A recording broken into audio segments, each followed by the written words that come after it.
Duas garotas desaparecem e somente uma volta, dizendo que não faz ideia do que aconteceu com a outra garota desaparecida. Oi, eu sou a Sarah e hoje a gente vai falar sobre o livro Deixada para Trás, do Charlie Donlia. Aproveita e deixa sua curtida aqui para não esquecer no final do vídeo. E como eu não gosto muito de enrolação, vamos começar essa história. Vamos começar com a parte da Megan, então. A Megan reaparece depois de 2 semanas desaparecida. Ela volta dizendo que ela conseguiu fugir do cativeiro porque uma noite ela acordou e a porta estava aberta, escancarada. Então ela saiu daquele cativeiro que era um bunker no meio da floresta. Ela consegue correr e chegar até a estrada e na estrada ela faz sinal e consegue uma carona para chegar até a cidade. Se passam aí um ano inteiro.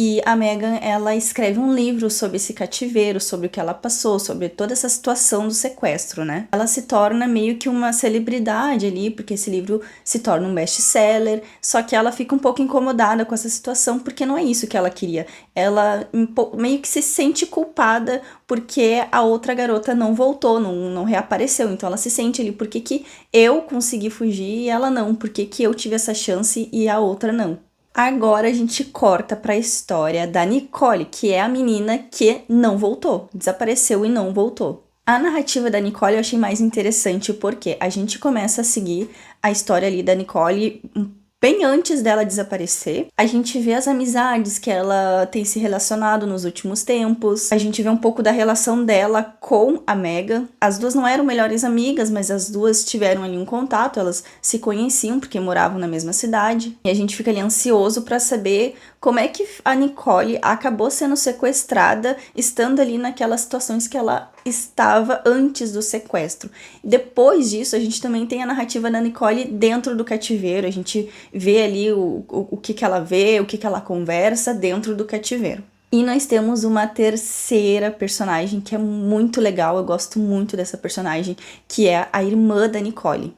A irmã da Nicole é uma médica legista em formação, então ela já tá trabalhando ali nos corpos, ela trabalha em um necrotério, onde ela recebe vários corpos por dia, ela analisa esses corpos, faz todo um trabalho bem detalhado do que aconteceu com aquelas pessoas, enfim, ela tá ali trabalhando para se formar. E ela fica naquela apreensão, porque durante todo esse tempo que ela tá trabalhando ali no necrotério, ela fica tensa, pensando em quando é que ela vai receber o corpo da irmã dela, que pode vir ali como uma menina não identificada, quando que ela pode receber um corpo que vai ser da própria irmã. E aí chega um momento em que ela recebe um corpo que aparentemente foi um suicídio de uma pessoa que se atirou no rio, porém, quando ela analisa esse corpo, ela descobre que ele tem sinais de alguém que morreu antes de ser jogado no rio. Então não foi um suicídio, ela descobre que foi um assassinato.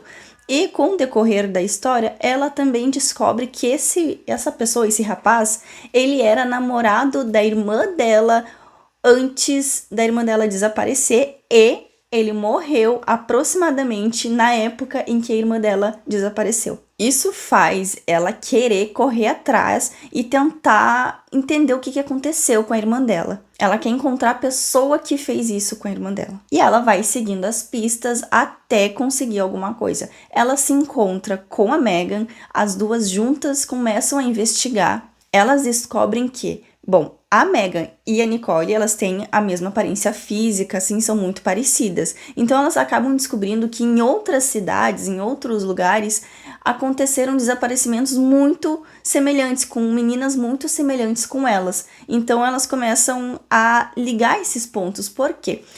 Acho que aqui no Brasil também acontece isso, né? Se acontecer um crime aqui no Rio Grande do Sul e, sei lá, 2 pessoas morreram de uma forma muito parecida, né? São duas pessoas que têm ligação, mas aí tem mais outro em Santa Catarina, outro no Paraná, outro no Rio de Janeiro. Esses crimes não são ligados porque cada estado tem uma jurisdição, né? Então lá nos Estados Unidos é isso, eles não conseguem fazer essa ligação de que aconteceu o mesmo caso, assim, a mesma história aconteceu, só que em estados diferentes, acabam não se ligando esses pontos. E as duas juntas conseguiram fazer o que os detetives e o delegado da cidade não conseguiu, que era fazer essa ligação e entender que se tratava de um serial killer. Esse livro é muito intrigante porque a gente desconfia de várias coisas. A gente não consegue parar de ler porque a gente não quer descobrir só quem matou. a gente quer descobrir, primeiro, o caso da Megan é muito fora da curva, porque todas as outras meninas desapareceram e foram encontradas depois com violência sexual, com certas marcas que são muito características umas das outras, e a Megan simplesmente foi libertada, né? Porque a porta do cativeiro estava aberta e ela simplesmente saiu. Foi muito estranho o que aconteceu com ela. A gente fica meio que duvidosa ali no início, o que ela tem a ver com esse caso? Será que ela tem alguma coisa a ver? Né? Por que ela voltou e a outra não? A gente também quer descobrir como é que a Nicole foi sequestrada, porque ela tava ali em um meio com algumas pessoas muito estranhas, assim, e a gente fica tentando entender aquela situação, como é que ela acabou sendo sequestrada, porque não é bem no início do livro que a gente descobre que, né, que ela já foi sequestrada. Enfim, a gente fica tentando entender isso. E por último, nessa questão das meninas, um fato muito curioso é que a gente não sabe se a Nicole tá morta ou não. A gente tem conversas ali da Nicole dentro do cativeiro, porém, a gente não sabe se isso está acontecendo no presente, se aconteceu no passado, se a gente só tá entendendo o que aconteceu com ela, mas ela já tá morta há muito tempo. A gente não sabe se ela tá viva ou se tá morta já. E isso dá uma certa esperança o livro inteiro de tentar chegar ali antes, né, de acontecer alguma coisa com ela, conseguir salvar a Nicole, não só encontrar o corpo dela, encontrar a pessoa que tá fazendo isso, mas conseguir salvar a Nicole. E por último, a gente tem essa questão de quem é que sequestrou essas meninas e quem é que tá fazendo mal para essas meninas. Então vocês perceberam que são várias coisinhas que fazem a gente ficar preso à leitura, não é só um foco final, a gente não quer descobrir só quem pegou elas, a gente quer descobrir várias coisas, a gente fica ansioso para descobrir várias coisas ao mesmo tempo. Então, quando acabava um capítulo, já dava vontade de iniciar o próximo e o próximo e o próximo, porque cada núcleo acontecia alguma coisa interessante. Por exemplo, ali no núcleo da Megan, a gente ficava tentando entender quem era o responsável, por quê? Quando ela saiu do cativeiro e ela vai pra estrada, um senhor dá carona pra ela até a cidade. E depois que ele dá carona e tudo mais, ela começa a visitar esse senhor, porque ela vê que ele é um senhor muito sozinho e tudo mais. E a gente começa a desconfiar desse senhor também, porque ele tem umas atitudes bem estranhas. A gente desconfia do psiquiatra, a gente desconfia de várias pessoas ali ao redor dela. Então gera essa tensão de tentar ver quem é essa pessoa, porque não é tão óbvio. O autor, ele larga várias pistas ali ao longo da escrita pra gente ficar desconfiado. O plot, né, o descobrimento ali do que aconteceu, de quem é essa pessoa realmente, eu desconfiei um pouquinho dessa pessoa, mas eu fui surpreendida no final. Eu gostei muito dessa sensação, porque eu não esperava isso. Mas como eu disse, o livro inteiro não fica chato, porque não fica óbvio que é uma pessoa e do nada, assim, vai parecer que é uma pessoa aleatória ali que a gente não esperava, ou é uma pessoa que não deu pistas nenhuma de que era ela. Não.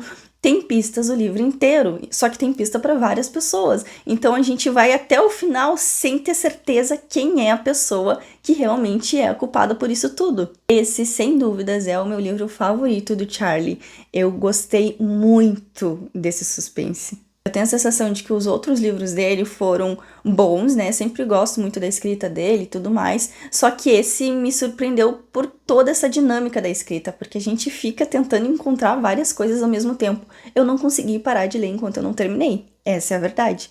O meu único arrependimento é de não ter comprado esse livro físico, porque eu queria muito ter ele aqui, né, ali na minha coleção dos livros do Charlie, tanto que depois que eu li esse, se eu não me engano foi o segundo livro que eu li dele, eu comecei a comprar todos os outros com medo de eu achar mais um livro dele que fosse muito bom e eu não tivesse ele ali na minha estante pra mim conseguir, né, ter físico ali e fazer mais uns vídeos aqui pra vocês. Uma coisa que eu gostaria muito de ver é a irmã da Nicole em outros livros, porque eu sei que o Charlie, ele faz essas coisas assim de colocar um personagem de um livro em outro livro. Então eu gostaria muito de ver a irmã da Nicole em outro livro. Ela até aparece no livro Procure nas Cinzas, só que é uma aparição muito rápida, assim, é uma consulta que fazem com ela, sabe? Alguém liga pra ela e pergunta alguma coisa, porque é da especialidade dela, mas não é assim tão forte, sabe? Então eu gostaria muito de ver ela em outro livro. Não sei, pode ser que tenha algum livro que ele já escreveu que ela apareça, mas eu ainda não li. Então fica essa dica aqui pra vocês, um dos meus suspenses favoritos. Não vou prender mais vocês por muito tempo, o vídeo fica por aqui. Não esquece de deixar tua curtida se tu esqueceu e eu te vejo no próximo vídeo. Tchau!